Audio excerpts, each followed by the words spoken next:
यह पुस्तक आपको कैसे फायदा देगी?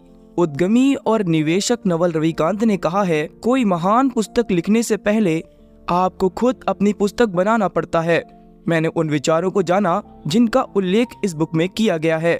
चोट से बाहर निकलने के लिए मुझे छोटी आदतों पर आश्रित होना पड़ा ताकि जिम में मजबूत हो सकूं, मैं मैदान में अच्छे स्तर तक प्रदर्शन कर सकूं, लेखन कार्य कर सकूं, एक सफल कारोबार चलाऊं और सहजता से एक जिम्मेदार नागरिक के रूप में विकसित हो सकूं। छोटी आदतों ने मेरी क्षमताओं को उकेरा और चूंकि आपने यह पुस्तक हाथ में ली है और आप इसे सुन रहे हैं, तो इसलिए मेरा अनुमान है कि आप भी अपने भीतर निहित क्षमताओं को पूर्ण रूप से विकसित करना चाहेंगे।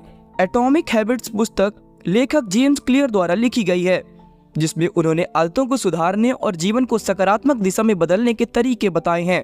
इस पुस्तक का मुख्य विचार यह है कि छोटी छोटी आदतें बड़े परिणाम ला सकती हैं। यह छोटे बदलाव और सुधारों पर केंद्रित है जो समय के साथ बड़े प्रभाव डाल सकते हैं। जेम्स क्लियर के अनुसार आदतें वे नियमित क्रियाएं होती हैं जो हम बिना ज्यादा सोच विचार के करते हैं। आदतें हमारे जीवन का महत्वपूर्ण हिस्सा हैं क्योंकि वे हमारी दिनचर्या और व्यक्तित्व को आकार देती हैं। किसी भी आदत को सुधारने के लिए यह आवश्यक है कि हम उसकी गहराई में जाएं और उसके पीछे के कारणों को समझें। एटॉमिक हैबिट्स एक महत्वपूर्ण पुस्तक है जो आदतों को सुधारने और जीवन को सकारात्मक दिशा में बदलने के लिए उपयोगी मार्गदर्शन प्रदान करती है। छोटे छोटे सुधारों और स्थिरता के माध्यम से हम बड़ी सफलता प्राप्त कर सकते हैं। यह पुस्तक हमें यह सिखाती है कि हमें अपनी आदतों को स्पष्ट, आकर्षक, सरल और संतोषजनक बनाना चाहिए ताकि हम उन्हें लंबे समय तक बनाए रख सकें। इस पुस्तक की शिक्षाएं किसी भी व्यक्ति के जीवन को सकारात्मक दिशा में बदलने के लिए अत्यंत उपयोगी है। यदि हम जेम्स क्लियर के सुझावों का पालन करें और अपनी आदतों को सुधारें तो हम निश्चित रूप से अपने लक्ष्यों को प्राप्त कर सकते हैं और अपने जीवन को बेहतर बना सकते हैं। तो चलिए इस वीडियो को शुरू करते हैं।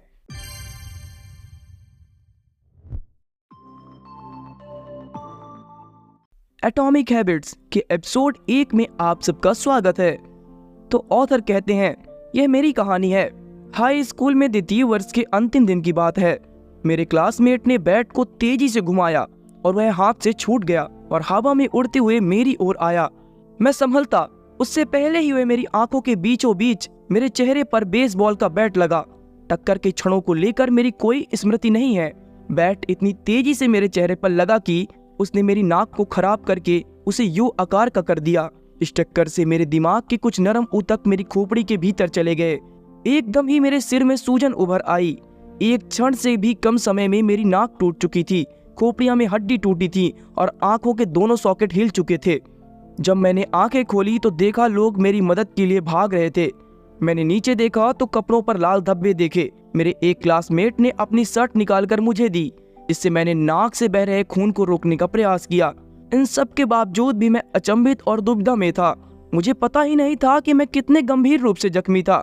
मेरे टीचर ने मुझे दूर नर्स के रूम तक ले जाना शुरू किया। पूरे मैदान को पार करके और पहाड़ी के नीचे नर्स के ऑफिस के लिए वापस स्कूल लौटे। उनके हाथों ने सीधा रखने के लिए मुझे सहारा दिया। हम धीरे धीरे वहां गए। किसी ने महसूस नहीं किया कि हर मिनट मेरे लिए कितना कीमती था। जब हम नर्स के कमरे में आए तो नर्स ने मुझसे कई सवाल पूछे। कौन सा वर्ष चल रहा है? मेरा जवाब था 1998, जबकि वह 2002 का वर्ष था। हेलो, आप मेरी कहानी तो सुन रहे हैं ना? यह कोई काल्पनिक कहानी नहीं है, ये मेरी असली कहानी है, तो जरूर ध्यान दीजिए। उसका दूसरा सवाल था, अमेरिका के राष्ट्रपति कौन है? मैंने कहा विल क्लिंटन, जबकि सही उत्तर था जॉर्ज बुश। अभी तक जितने भी सवाल नर्स ने पूछे थे उनमें गलती होने के आसार थे, मगर अब नर्स ने जो सवाल पूछा था उसमें गलती होने का कोई सवाल ही नहीं उठता। उसने पूछा था, आपकी माँ का नाम क्या है? ओह, मैं चकरा गया। इसमें 10 सेकंड निकल चुके थे। मैंने नाम लिया, पैटी। मैंने समान तरह से कहा, जबकि मैं यह नहीं देख सका कि मुझे अपनी माँ का ही नाम याद करने में 10 सेकंड लग गए। यह अंतिम प्रश्न है जो मुझे याद है। मेरा शरीर मस्तिष्क की सूजन झेल नहीं सका। एम्बुलेंस के पहले ही मैं होश खो चुका था। कुछ ही मिनट बाद मुझे स्कूल से स्थानीय हॉस्पिटल ले जाया गया। वहां पहुंचने के बाद मेरे शरीर ने धीरे धीरे काम करना बंद कर दिया। मुझे निकलने एवं सांस लेने में भी परेशानी होने लगी। कुछ ही देर में सांस बंद हो गई। डॉक्टरों ने तेजी से मुझे ऑक्सीजन दी। उन लोगों ने यह भी फैसला किया कि स्थानीय हॉस्पिटल मेरे मामले को देखने के लिए सुसज्जित नहीं है और उन्होंने हेलीकॉप्टर बुलाकर मुझे सिनसिनाटी के सबसे बड़े हॉस्पिटल में ले जाने का आदेश दिया था। मुझे आपातकालीन कक्ष के दरवाजे से निकालकर हेलीपैड की ओर ले जाया गया। एक नर्स ने मुझे आगे की ओर धकेला तो स्ट्रेचर ऊबड़ खाबड़ रास्ते पर हिलता डुलता हुआ चलता रहा। दूसरी नर्स ने हाथ से मेरी सांस को पंप किया। मेरी मम्मी कुछ देर पहले ही हॉस्पिटल में आई थी और हेलीकॉप्टर में मेरे पास आ गई। मैं बेहोश था और खुद सांस नहीं ले पा रहा था। उन्होंने ही उड़ान में मेरा हाथ थामे रखा। मेरी मम्मी ही मुझे हेलीकॉप्टर में ले गईं। मेरे पापा घर गए और उन्होंने मेरे भाई बहनों को यह जानकारी दी। वे जब मेरी बहन को बताने लगे तब उनकी आंसू निकल पड़े कि वे उस रात मेरी बहन की कक्षा 8 की ग्रेजुएशन सेरेमनी में नहीं आ पाएंगे। मेरे भाई बहन को परिजन और मित्रों के यहाँ छोड़ने के बाद वे सिनसिनाटी में मेरी मम्मी के पास आ गए। जब मैं और मेरी मम्मी हॉस्पिटल की छत पर हेलीपैड से उतरे तो 20 डॉक्टर और नर्स दौड़ते हुए हेलीपैड पर आ गए और मुझे भीतर ले गए। तब तक मस्तिष्क में सूजन इतनी अधिक हो गई थी कि मैं बार बार सदमे के बाद की स्थिति में जगड़ता जाता था और मेरी अस्थियों को जोड़ना था, लेकिन सर्जरी की स्थिति नहीं थी। मुझे तीसरे दिन एक और बार जकड़न की शिकायत के चलते चिकित्सकीय परीक्षण के लिए कोमा में लाते हुए वेंटिलेटर पर रख दिया गया।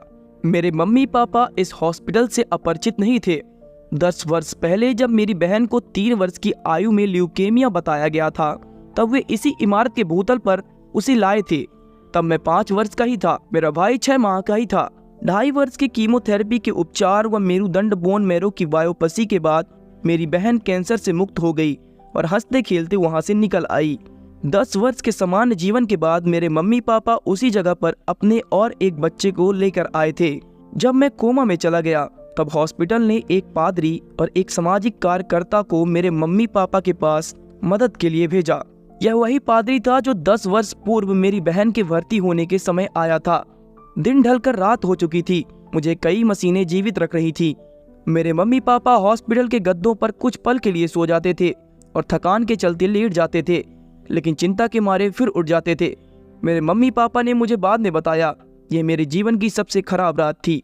उम्मीद है कि अब आप जानना चाहोगे कि आखिर मैं कैसे ठीक हुआ और यहाँ तक इस किताब लिखने तक का सफर कैसे पूरा किया। तो चलिए इसे जानने के लिए आगे बढ़ते हैं। मेरे सेहत में सुधार होना, मुझ पर ईश्वर की कृपा हुई और अगले दिन सुबह मेरी सांस लौटी। तब डॉक्टरों ने राहत ली और मुझे कोमा से बाहर निकाल लिया। अंततः जब मुझे होश आया तो मैंने देखा कि मेरे सूंघने की शक्ति नहीं रही। तब एक नर्स ने परीक्षण के दौरान मुझसे कहा कि सेब के रस के बॉक्स में जोर से सूंघिए। ऐसा करने से मेरे गंध लेने की शक्ति तो लौट आई, लेकिन तब सब चकित रह गए कि जैसे ही मैंने सांस लेकर खींची तो मेरी आंखों के सॉकेट के फ्रैक्चर में तेजी से हवा पहुंचने से मेरी बाई आंख बाहर आ गई, जिसे खतरनाक ढंग से पलकों और मेरी मस्तिष्क से जुड़ी ऑप्टिक तंत्रिका ने पकड़ रखा था। तब नेत्र विशेषज्ञ ने कहा कि जैसे ही मैं धीरे से सांस छोड़ूंगा तो आंखें वापस अपनी अवस्था में आ जाएंगी, लेकिन यह कह नहीं सकती कि इसमें कितना समय लग जाएगा। हफ्ते के बाद मेरी शल्य क्रिया होनी थी, जिससे मुझे ठीक होने में कुछ और समय लग जाता। मैं ऐसा लग रहा था मानो बॉक्सिंग के मैच में गलत स्थान पर खड़ा हूँ। हम घर लौट आए और मेरी नाक तब तक भी टूटी हुई थी। चेहरे पर करीब आधा दर्जन अस्थियां टूटी थी और बाईं आंख फूली हुई थी। बाद के महीने बहुत कठिन थे। मुझे लगने लगा था कि मेरे जीवन में सब कुछ थम गया है। हफ्तों तक मुझे सब कुछ दो दिखाई देता था। मैं सीधे नहीं देख पाता था। 1 माह से अधिक समय लगा, लेकिन मेरी आंख धीरे धीरे ठीक हो गई। मेरे देखने की समस्या को ठीक होने में 8 माह लग गए। तब मैं कार चला सका। शारीरिक उपचार में मुझसे बुनियादी एक्सरसाइज कराई गई, जैसे सीधी लकीर पर चलना। मैं दृढ़ था कि मेरी चोट मुझे अवसाद में ना भर दे, लेकिन कुछ पल थे जिसमें मैं निराश होता था, जबकि कुछ में उत्साह से भर जाता था। और आपको यह बात पता होनी चाहिए कि हार के बाद निराश तो सब होते हैं, मगर जो उस हार के निराशा को छोड़कर आगे मेहनत करते रहते हैं उन्हीं को विजेता कहा जाता है। 1 वर्ष बाद जब मैं बेसबॉल के मैदान पर लौटा तो यह जानकर मुझे पीड़ा हुई कि कितनी और मेहनत अभी मुझे करनी होगी। यह खेल मेरे जीवन का प्रमुख हिस्सा रहा था। मेरे पापा ने सेंट लुइस कार्डिनल के लिए माइनर लीग बेसबॉल खेला था। मेरा भी सपना इसे पेशेवर तरीके से खेलना था। महीनों के पुनर्वास के पश्चात मेरी सबसे अधिक इच्छा मैदान पर लौटने की थी, लेकिन बेसबॉल में मेरी वापसी आसान नहीं थी। जब सीजन शुरू हुआ तो मैं एकमात्र जूनियर था जिसे यूनिवर्सिटी की बेसबॉल टीम से हटा दिया गया था। मुझे हाई स्कूल की द्वितीय वर्ष की टीम के साथ खेलने के लिए जूनियर यूनिवर्सिटी भेजा गया।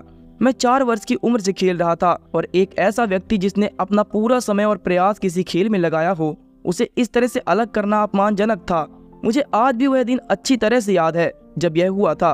मैं अपनी कार में बैठकर रोने लगा और रेडियो को किसी अच्छे गाने के लिए ट्यून करने लगा जो मुझे बेहतर महसूस करा सके। वर्ष भर के आत्मसंदेह के बाद मैं यूनिवर्सिटी टीम में सीनियर के रूप में शामिल हो सका, लेकिन मैं मैदान में बहुत ही कम जा सका। कुल मिलाकर हाई स्कूल यूनिवर्सिटी के बेसबॉल की मैंने 11 पारियां खेली, जो मुश्किल से किसी एक गेम से थोड़ी सी ज्यादा थी। हाई स्कूल में मेरे खराब करियर के बाद भी मैं यह विश्वास कर रहा था कि मैं एक महान खिलाड़ी बन सकता हूँ। मैं जानता था कि यदि हालात सुधारने हैं तो इसके लिए मुझे ही कोशिश करनी होगी। चोट लगने के 2 वर्ष बाद निर्णायक मोड़ तब आया जब मैं डेनिसन यूनिवर्सिटी से जुड़े कॉलेज में जाने लगा। यह नया आरंभ था। यही वह स्थान था जहां मैंने पहली बार समझा कि छोटी आदतों में कितना विस्मयकारी सामर्थ्य होता है। आदतों के बारे में मैंने कैसे सीखा। आदत एक दिनचर्या या व्यवहार है जो नियमित रूप से प्रदर्शित होती है। ज्यादातर मामलों में यह स्वतः ही हो जाता है। जैसे जैसे मैं हर सेमेस्टर पास करता गया, वैसे वैसे मैं छोटी छोटी आदतों को निरंतर जोड़ता गया। ये आदतें अंततः मुझे ऐसे परिणामों की ओर ले गईं जो उस समय अल्पकालीन थे जब मैंने शुरुआत की थी। उदाहरण के लिए, जीवन में पहली बार हर हफ्ते कई दफा लाइट वेट लिफ्टिंग करने को अपनी आदत में शामिल कर लिया। बाद के वर्षों में यह सिलसिला जारी रहा। इस दौरान मेरी 6 फीट 4 इंच की काया 170 पाउंड यानी 77 केजी से बढ़कर 200 पाउंड यानी 91 केजी हो गई थी। कैसे और क्यों मैंने यह पुस्तक लिखी? मैंने अपने आलेख नवंबर 2012 में jamesclear.com पर लिखना आरंभ किए। कई वर्षों तक मैंने अपने व्यक्तिगत प्रयोग के नोट्स बनाकर रखने की आदत बनाए रखी थी और अब अंततः मैं उन्हें सार्वजनिक रूप से साझा करने को तैयार था। हर सोमवार और गुरुवार को नया आलेख लिखता था। कुछ ही महीनों में लिखने की यह आसान आदत मुझे मेरे पहले 1000 ईमेल सब्सक्राइबर दे गई और 2013 के अंत तक यह संख्या 30,000 से ज्यादा हो चुकी थी। मेरे सब्सक्राइबर जब 2015 में 2 लाख तक पहुंच गए तो मैंने पेंगुइन रैंडम हाउस से उस पुस्तक को लिखने का करार किया जो आज आप पढ़ रहे हैं या सुन रहे हैं। ओके गाइस, तो यह थी वीडियो। इस वीडियो के सफर में आपको कुछ ऐसे नियम बताए जाएंगे जो आपकी जिंदगी बदल सकते हैं। तो आगे आने वाले इन नियमों को और इन एपिसोडों को जरूर सुने। तो चलिए मिलते हैं आपको अगले एपिसोड में। अगर आपको यह वीडियो पसंद आई तो वीडियो को लाइक करके चैनल को सब्सक्राइब जरूर करें और बताएं आपको वीडियो में क्या पसंद आया और इस वीडियो के नेक्स्ट एपिसोड्स को जरूर सुने। और आप हमेशा सक्सेस के लिए सुनते रहें राइडेज वी बुक विथ मी।